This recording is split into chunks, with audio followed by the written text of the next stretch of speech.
There are movies about war, and there are movies about kids. But the movies about war starring kids are more rare. Some are science fiction, like 2013's Ender's Game. Others follow children trying to survive during wartime. Movies like Steven Spielberg's Empire of the Sun, starring a young Christian Bale. Or John Borman's semi-autobiographical Hope and Glory about growing up in London during the Blitz. But even fewer films are about children who actually participate in war, like a 2015 movie that tackled the real-life issue of child soldiers. From its gritty handheld camera work to its charismatic leading performances, this grueling drama is a masterclass in intensely vibrant and subjective cinema. Let's dig into Beasts of No Nation.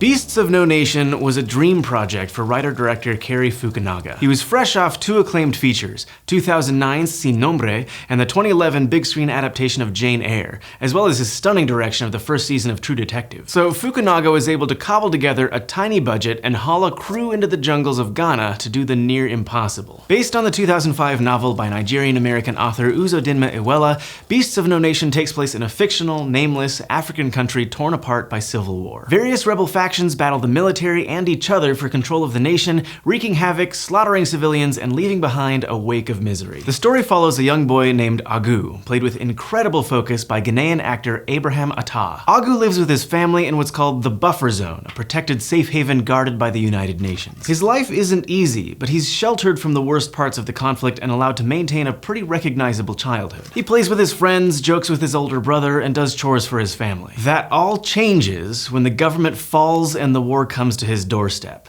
Almost overnight, Agu's family is split apart and his father and older brother are shot in front of his eyes. Agu barely escapes into the vast jungle where he's captured by a battalion of the National Defense Forces. The NDF is a ragtag rebel group made up of young men and boys led by a brutal, charismatic man they call the Commandant. What is this thing doing here? Who is responsible for bringing this thing? In a searing performance, Idris Elba inhabits the role of the barbaric yet fatherly leader who specializes in indoctrinating child soldiers. Ah. Now what are they calling you? Oh, you must say it like you're prouder. Agu. One more time. Agu. Uh-huh. Well, Agu.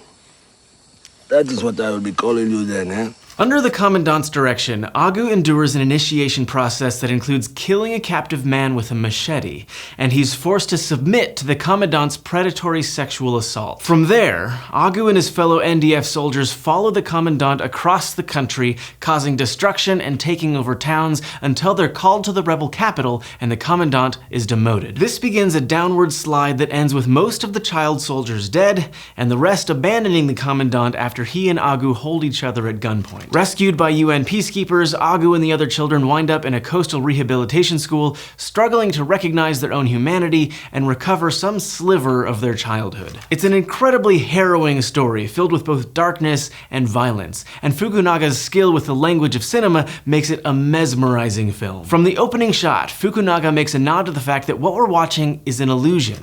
No matter how hard it may be to watch, it pales in comparison to real life. The film opens with a shot of young African boys playing in a soccer field. The camera pulls back through an empty television set, and that TV reframes the game, presenting it as if it's happening on a screen, just like the film we're watching. This device, the empty TV set, then becomes an instrument of the plot used to reveal character. Agu and his buddies try to sell it as imagination TV. They set it up for the local guards and act out various shows on the other side. It sets Agu up as resourceful, bright, and funny, all qualities that will be tested by the trials of the story to come. Writer-director Fukunaga, who also acts as his own cinematographer, uses all the tools of cinema to put us in the perspective of his young protagonist. Many of the shots, especially early in the film, are framed from low angles. Agu looks up to his father, his older brother, and eventually to the Commandant, and so do we. The opening scenes have a vaguely gauzy look, presenting much of Agu's home life like a traditional coming-of-age drama, from the pranks with his brother and the family dinner to a celebratory church service. The film is patient with these scenes. Fukunaga and his editors, Pete Bodrow and Mikael E.G. Nielsen, give us time to explore Agu's life, his community, and his deep connections to his family. Just like Agu, we're lulled into a false sense of security by the look, feel, and pacing of these early scenes. But that is all about to change. Once war decimates the village, Fukunaga turns to much more brutal, jarring, and unpredictable techniques to tell the story, which perfectly mirrors Agu's experience. The cinematography style becomes more aggressively handheld, capturing the chaos of the violence. The editing becomes faster too, as Agu first encounters the shock of war. Through it all, Fukunaga keeps the focus on Agu and his point of view. We get close-up after close-up of the boy's face, followed by shots of what he's looking at. This classic example of the Kuleshov effect keeps us tracking his emotions even as the camera becomes more frenzied. But that's not the only trick up Fukunaga's sleeve. He uses extreme wide shots to help us dive into Agu's perspective too. Once Agu escapes from the village and finds himself deep in the jungle, Fukunaga frames him in extremely wide shots. This presents Agu as a tiny dot in a vast, dangerous world,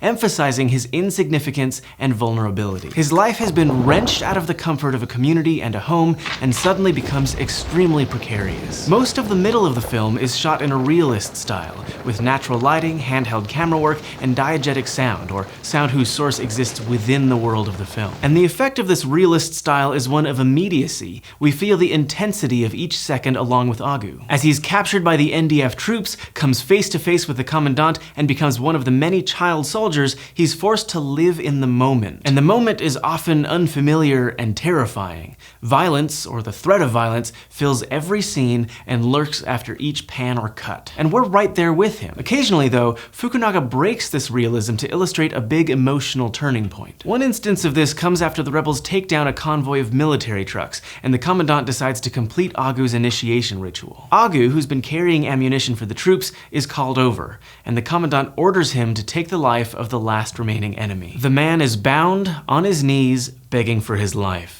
The commandant gives Agu a machete and talks about how hard he'll have to swing it to split the man's head open. Fukunaga extends the moment, drawing out the suspense as the commandant urges Agu on and the other soldiers watch in silence. The film cuts back and forth between increasingly zoomed-in close-ups of Agu and a medium close-up of the captured soldier. When Agu finally swings his machete, the film goes quiet for a split second. Then one of Agu's fellow child soldiers, a boy named Strika, steps forward. He swings his own machete and joins Agu as they chop the man to death. At this point, the film moves into slow motion, and Fukunaga cuts out most of the diegetic sound, replacing it with an echoey low rumble.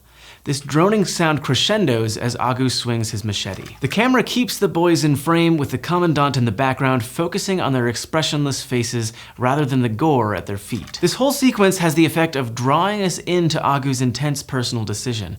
It helps us feel how he's dissociating from the violent act to preserve his sanity. Fukunaga uses this heightened reality to let us absorb the brutality of Agu's actions and understand their emotional significance. And Fukunaga takes a different approach to a very similar moment later in the film. When the rebels seize control of an enemy city, Agu and a small group of child soldiers are clearing a building when they discover a woman and her two small children hiding in a wardrobe. Beaten down by the violence he's been forced to both witness and commit, Agu mistakes the woman for his mother, cries out, and clings to her. When he discovers his mistake, he reels, crossing into the next room where Strika is beating one of the captured children, and then he turns back into the main room and shoots the woman. It's an intense, psychologically fraught sequence. Agu's reality warps as he responds with the tool he's been taught to use over and over again: an act of violence. But rather than film it in a traditional way, by cutting up the sequence, Fukunaga chooses to trap us in the moment with Agu by making it a continuous Steadicam shot. The camera tracks Agu through the entire scene, in and out of the rooms, as he begins to crack under the pressure that's been building up since his own village was destroyed. And because the shot never cuts, we feel trapped too. Just like him, we're unable to look away from the horrors of war with its many different forms of violence. Another thing to consider when analyzing Beasts of No Nation is the score by Dan Romer. Much like another war movie we discussed, Apocalypse Now, there are times when the score starts to feel like something from a science fiction film.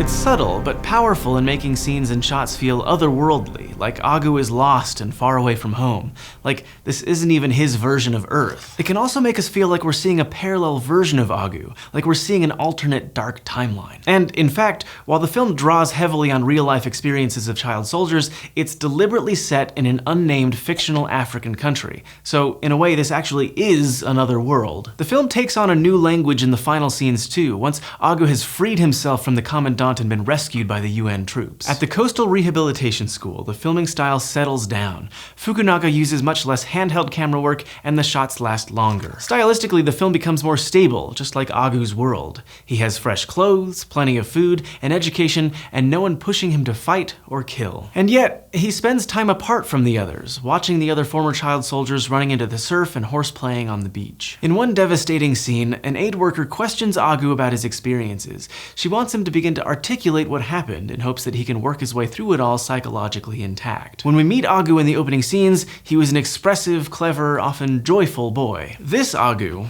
is stone-faced, hardened, and cut off from his own emotions. He doesn't even come close to smiling. Eventually, he's able to open up just a little bit, tears hovering in his eyes. If I'm telling this to you, you would think that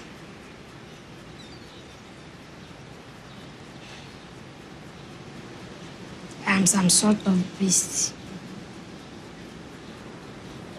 or devil. We get the sense that he has a long way to go, but also that this might be the first step to recovery. The final shot shows Agu racing into the ocean with the other boys, chasing and splashing, and maybe, just maybe, reclaiming a small fraction of the childhood that has been stolen from him. Beasts of No Nation can be a tough movie to watch, but in a way it's also a deeply compassionate one. Director Cary Fukunaga's deep grasp of the tools of cinema keep us anchored in his main character's perspective in a really artful way. And the grueling journey makes the sliver of hope at the end all the more powerful. Next time, we'll tackle apes, monoliths, and a deadly computer in one of the most influential science fiction films ever made, Stanley Kubrick's 2001: A Space Odyssey. Crash Course Film Criticism is produced in association with PBS Digital Studios. You can head over to their channel to check out a playlist of their latest amazing shows like Origin of Everything, Physics Girl, and ACS Reactions. This episode of Crash Course was filmed in the Dr. Cheryl C. Kinney Crash Course studio with the help of these fabulous people, and our amazing graphics team is Thought Cafe.